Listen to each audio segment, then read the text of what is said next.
நீ கடந்து வந்த பாதை எவ்வளவு கடினமாக இருக்கிறதோ அந்த அளவிற்கு நீ அனுபவத்தை கற்றுக்கொள்கிறாய்.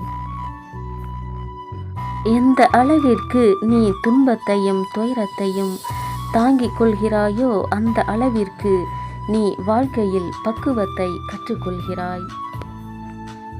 நீ வெற்றி பெறும் வரை உன்னை தூற்றிய மனிதர்கள் நீ வெற்றி பெற்ற பின்னே உன்னை போற்றுவார்கள்.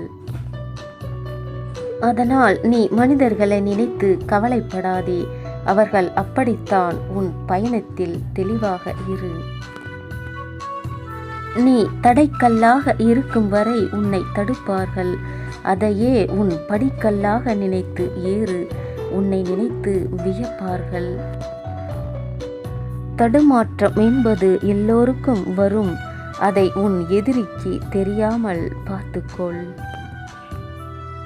ஏனென்றால் அதை வைத்து உன்னை வீழ்த்த திட்டம் போடுவார்கள்.